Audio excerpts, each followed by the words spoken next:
Nagsugod ang adlaw sa meo construction, walay kahadlok ug kabalaka.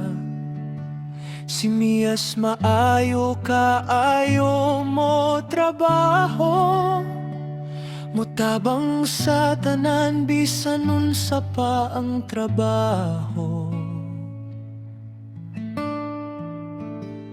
Si Eddie Mao'y nagdala sa buluhaton, maayo mo pangulo sa matag kahimtang.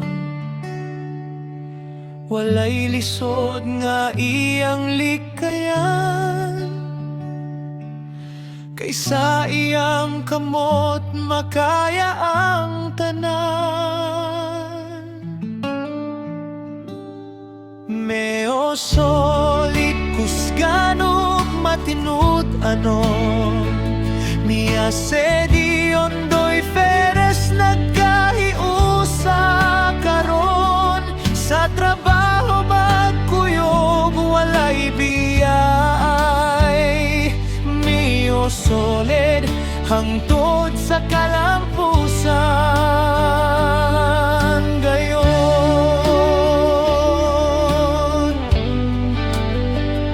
Si Ondoy Feres andam mo tabang sa tanan, mosunod sa sugong nga walay pagduha-duha. Kauban ni Mia sa matag buluhaton, naghatag kusog sa matag proyekto ug paningkamot.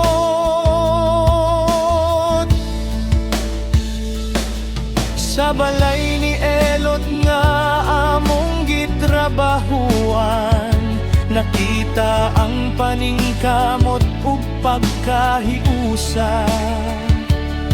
Paghuman sa trabaho sa hapon nga malinawon, dagay istorya ug katawa ang panaghiusa.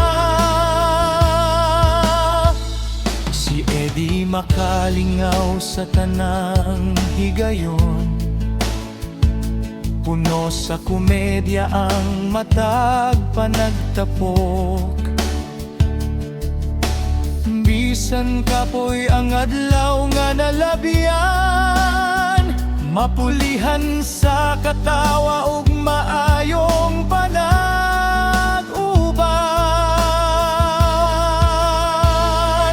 Meo solid kusganog matinut anon, Mia Sedi Ondoy Feres nagkahiusa karon. Sa trabaho higala ay walay kaparehas, Mio solid dungog sa matag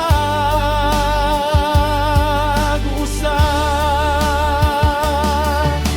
Sa Mio construction namong gipasigarbo, panaghigala ay ug trabaho nga tinuod. Mia Sedi ug Ondoy Feres nga kusgan, Mio solid magpabiling lig-on hangtod sa kahangturan.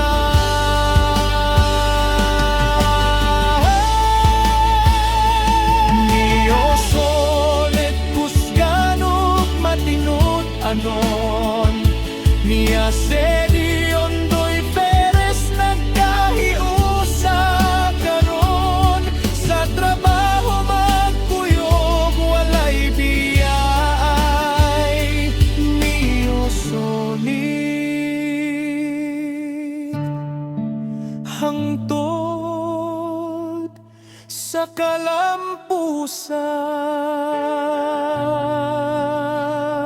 gayon.